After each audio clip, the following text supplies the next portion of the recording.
안녕하세요. 크립토 노마드입니다. 시장 상황이 참 모호하게 흘러가는 것 같습니다. 비트코인이 추가로 더 빠질 것 같다라는 우려감은 다소 낮아진 듯한 모습을 보이고 있지만 여전히 반등 랠리의 기미는 포착되지 않고 있습니다.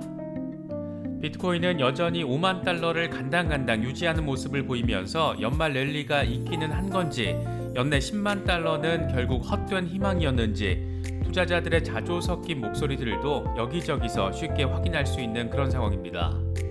그럼에도 불구하고 마찬가지로 여기저기서 비트코인과 암호화폐 시장에 대한 강세 전망은 잇따르고 있습니다. 비트코인은 강한 반등을 준비하고 있다. 알트코인 역시 대규모 랠리를 준비하고 있다.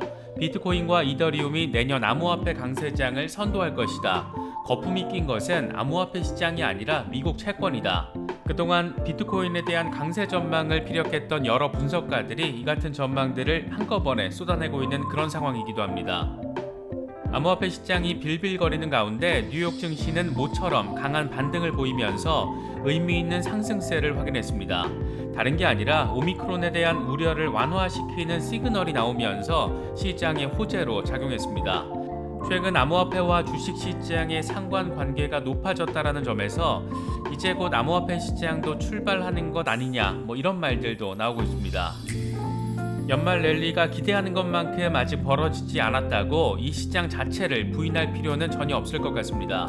글로벌 사모펀드 텐티홀딩스가 5억 달러 규모의 디지털 자산 투자 펀드를 또다시 조성했다는 소식이나 5년 안에 부동산 거래 절반이 암호화폐로 결제될 것이다 이런 예측이나 또 경제 재앙의 대응책은 암호화폐를 비롯한 포트폴리오 다양화라고 주장하고 있는 레이 달리오의 말이나 여러 가지 상황들, 분석들, 멘트들이 그렇습니다. 이번 영상에서는 현재 비트코인 시세부터 시작해서 연말 연시 랠리 전망들, 또 좀 더 중장기적인 산업 전망까지 미시적인 분석에서 거시적인 전망까지 하나씩 살펴보도록 하겠습니다. 단기적인 시세 흐름이 불안하다고 막연하게 또 불안감을 느낄 필요가 있을까? 이런 질문에 대해서 어느 정도 답변이 될 수 있으면 좋겠습니다. 본격적인 시작에 앞서서 좋아요와 구독 또 알림 설정을 꼭 부탁드리겠습니다. 더불어 크립토 블라블라 채널 후원 멤버십과 관련해서도 많은 관심과 성원 부탁드리겠습니다. 영상 제작에 아주 큰 도움 된다는 말씀 함께 드립니다. 그럼 시작하겠습니다. 비트코인은 아직은 큰 변동 조짐 없이 여전히 5만 달러를 유지하는 선에서 흐름을 이어가고 있습니다. 한바탕 폭락을 겪어서인지 5만 달러를 뚫어준 것만 해도 다행이다 이런 생각이 들면서도 동시에 연말 10만 달러 랠리에 대한 회의감이 찾아들기도 하는 것은 개미 투자자로서는 어쩔 수 없는 것 같기도 합니다. 공포 탐욕 지수는 하루 전보다 3포인트 오른 28을 기록하면서 극단적인 공포 단계가 공포 단계로 완화됐습니다. 투자 심리가 아주 소폭이긴 하지만 개선되고 있는 것으로 볼 수 있습니다. 비트코인 도미넌스는 41% 수준을 유지하면서 올해 최저 수준의 시장 지배력에 근접한 그런 상황이 이어지고 있습니다. 현재 비트코인 상황과 관련해서 코인데스크는 기술적 지표를 보면 연말 산타랠리 가능성이 낮은 것으로 분석된다 이렇게 보도했습니다. 코인데스크는 비트코인은 연말로 향하면서 안도랠리 기반을 제대로 구축하지 못할 수 있고 거시적 리스크가 높아지면서 주요 기술 지표가 약세를 보이고 있다라면서 이같이 분석했습니다. 그러면서 페어리드 스트래티지스의 설립자 케이트 스톡튼의 멘트를 인용했는데 스톡튼은 주간 MACD가 4월 이후 처음으로 매도 신호를 보내고 있고 연말까지 리스크가 증가할 수 있다라고 밝혔습니다. 코인데스크는 MACD는 추세 반전과 추세 강도를 확인하는 데 사용되는 기술 지표인데 이 지표가 마이너스 영역으로 하락한다는 것은 강세에서 약세로 추세가 전환되는 것을 의미한다. 0 아래에 있는 그러니까 더 깊은 마이너스 막대는 약세 모멘텀이 강화됐다는 점을 보여준다라고 설명했습니다. 그러면서 비트코인이 지난 주말 폭락했던 43,000달러 아래에서 거의 20% 반등했지만 아직 지난주 깨졌던 7월 저점에서 강세 추세선이 회복되지 않았다라고 덧붙였습니다. 이어서 일시적인 반등이 나올 경우에 저항선 주변인 55,000달러까지 상승할 가능성이 있지만 연준의 FOMC 회의와 오미크론 이슈, 또 중국 부동산 시장 우려 등이 남아 있어서 단기적으로는 상승 여력이 제한적이다 이렇게 강조했습니다. 단기적으로 다소 아쉬운 내용의 분석일 수 있지만 그 반대로 정반대 뉘앙스를 담은 분석도 제기됐습니다. 데일리 호들은 유명 암호화폐 분석가 카포의 멘트를 인용하면서 비트코인이 강하게 반등하고 알트코인이 대규모 랠리를 준비하고 있다 이렇게 보도했습니다. 카포는 자신의 트위터를 통해서 비트코인의 빠른 반등과 알트코인의 역사적인 상승을 예고했는데, 그러면서 비트코인의 펀딩 레이트가 최근 조정장에서 마이너스로 돌아선 점을 강조하면서 비트코인이 가파른 상승 랠리를 벌일 준비가 됐다라고 분석했습니다.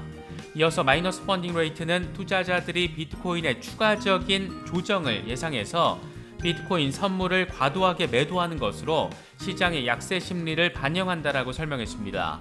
만약 비트코인의 가격이 상승하면 이들은 숏 포지션을 청산하고 더 높은 가격에 비트코인을 사야 하는데, 이렇게 숏 스퀴즈가 발생하면 비트코인의 강한 반등이나 폭등 수준의 랠리로 이어질 수도 있습니다. 카포는 그러면서 비트코인 펀딩 레이트가 마이너스로 남아 있는 것은 V자 형태의 급격한 회복을 예고한다라고 분석했는데, 그는 알트코인은 끝나지 않았다. 비트코인을 제외한 125개 암호화폐 시총은 2022년에 3조 달러를 넘어설 것이다. 현재 알트코인은 축적기에 있고 내년 이후까지 상승할 것이다. 알트코인에 올인하고 있고 더 빨리 회복하는 코인을 예의주시하고 있다. 이렇게 강조하기도 했습니다. 블룸버그의 시니어 전략가이자 대표적인 비트코인 강세론자인 마이크 맥클론의 경우에는 비트코인과 이더리움이 내년 암호화폐 강세장을 선도할 태세를 갖춘 것으로 보인다. 이렇게 분석했습니다.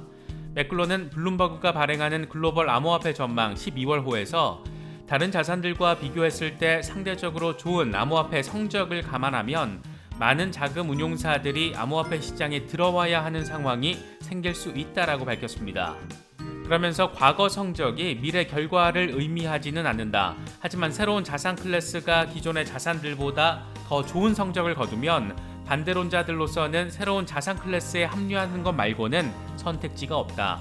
자금 운용사들이 계속 암호화폐를 포트폴리오에 할당하지 않을 경우 보다 큰 위험에 직면할 수도 있기 때문에 우리는 2022년 자금 운용사들의 암호화폐 합류 과정이 중요한 역할을 할 것으로 본다라고 강조했습니다.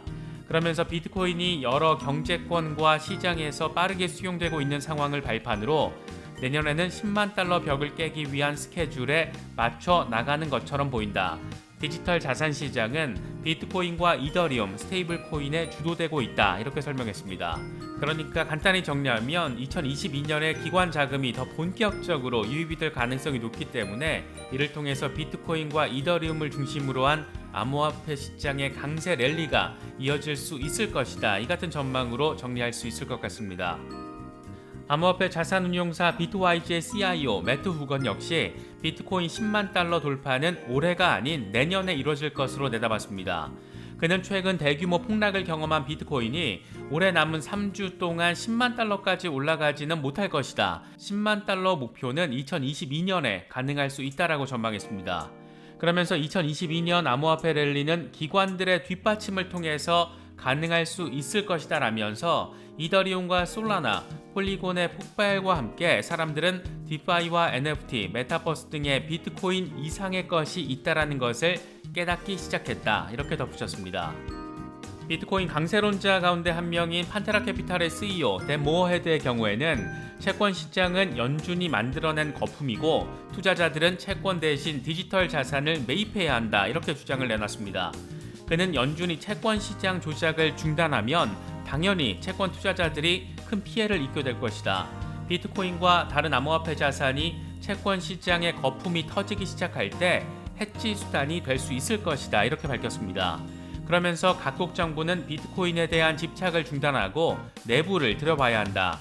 역사상 최대 규모 폰지 사기는 33조 달러 규모의 미국 국채와 모기지 채권 시장이었다. 이렇게 설명하기도 했습니다.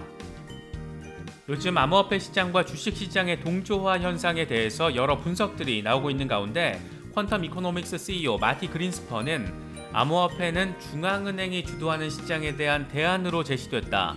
주식과 유사한 방향성을 보이는 것은 놀랍다. 이렇게 밝혔습니다. 그러면서 주식과 암호화폐 사이의 상관관계가 높아진 것은 생각할수록 짜증나는 일이다. 이렇게 덧붙이기도 했습니다.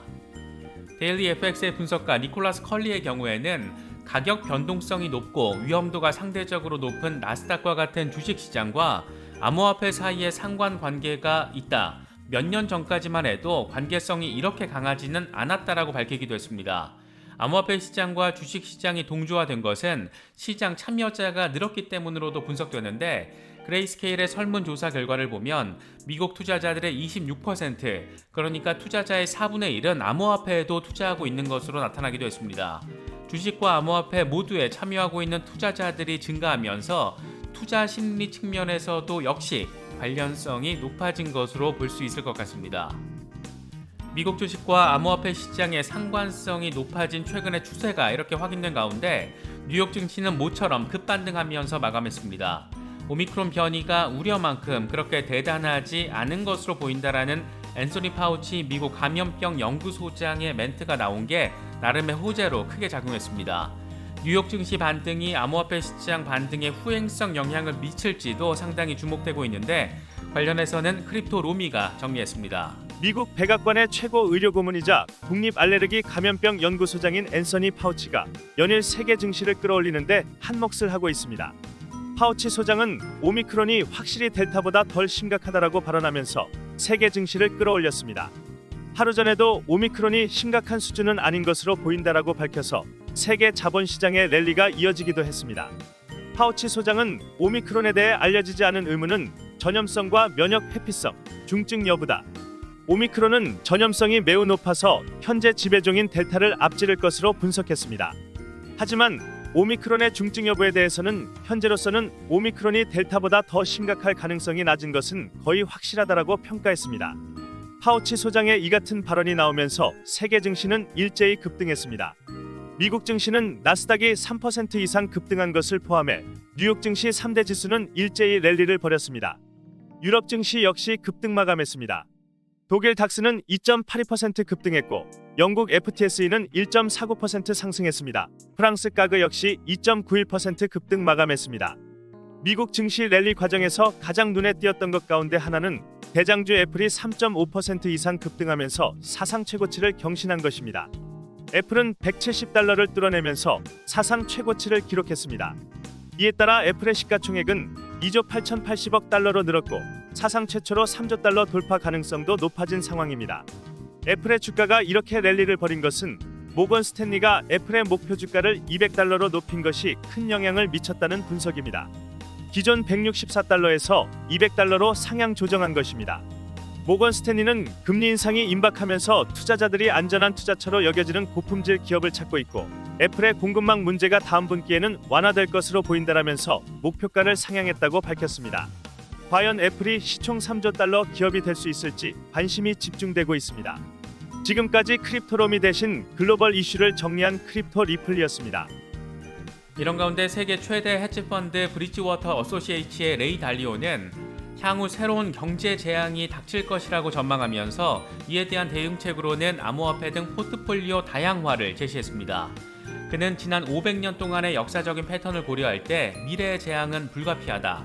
미중 갈등이 경제를 위축시키지 않고 지나간다면 다른 요소가 경제에 악영향을 끼칠 것이다. 미래 사건에 대응하기 위해 개인의 리스크를 살펴보고 조치를 취해야 한다. 두 가지 팁을 주겠다. 하나는 재정적 리스크를 평가하는 것이고 다른 하나는 포트폴리오를 다양화하는 것이다. 이렇게 말했습니다. 그러면서 현금은 안전한 투자가 아니다. 비트코인 또는 금을 선호하는 사람은 전부 또는 전무, 그러니까 all or nothing을 결정할 필요가 없다라고 말했습니다. 그러니까 현금 됐고 금이든 비트코인이든 포트폴리오를 다양화해야 한다는 점을 강조한 것으로 볼 수 있습니다. 그런가 하면 앞으로 5년 안에 부동산 거래 절반이 암호화폐로 결제될 것이라는 예측도 나왔습니다. 미국의 유명 부동산 중개업자인 라이언 서란트는 야후 파이낸스와 인터뷰를 진행했는데 현금이 풍부한 사람이 인플레이션에 대한 해지 수단으로 은행에서 돈을 인출해 부동산에 투자하는 것과 같은 흐름이 암호화폐 커뮤니티에서도 발견되고 있다라고 밝혔습니다. 그러면서 암호화폐는 점진적으로 부동산 시장에 진출하고 있다. 이것은 시작에 불과하다라고 강조했습니다. 글로벌 사모펀드 텐티 홀딩스가 두 번째 디지털 자산 펀드를 마감한 지 2달 만에 세 번째 디지털 자산 투자 펀드를 조성했습니다. 조달 규모는 5억 달러이고 두 번째 펀드와 마찬가지로 암호화폐에 직접 투자하는 방식이 아닌 디지털 자산 기업에 투자하는 그런 방식입니다. 앞서 텐티는 크라켄과 이토로, 제미니, 후오비 등 14개 회사에 투자를 했고 이 가운데 12개 기업은 기업 가치가 10억 달러 이상 이 유니콘 지위를 얻었습니다. 그만큼 돈 냄새 잘 맞는 촉이 상당히 좋은 사모펀드라고 할 수 있는데 이런 곳이 계속 암호화폐 관련 펀드를 출시하는 이유 여러 가지 생각거리를 안겨주는 것 같기도 합니다. 많은 소식들이 전해졌습니다. 단기적인 시세 분석부터 장기적인 시장 전망까지 이렇게 여러 가지 이슈들, 그 안에 담긴 정보들, 맥락들 잘 참고하시면서 다소 어수선하게 진행되고 있는 연말 시장 대응 잘 하실 수 있으면 좋겠습니다. 이번에 준비한 영상은 여기까지입니다. 영상이 도움이 되셨다면 좋아요와 구독 또 알림 설정 꼭 부탁드리겠습니다. 영상 제작에 아주 큰 도움 된다는 말씀 함께 드립니다. 언제나 성투하시기를 기원하겠습니다. 시청해주셔서 감사합니다. 지금까지 크립토 노마디였습니다.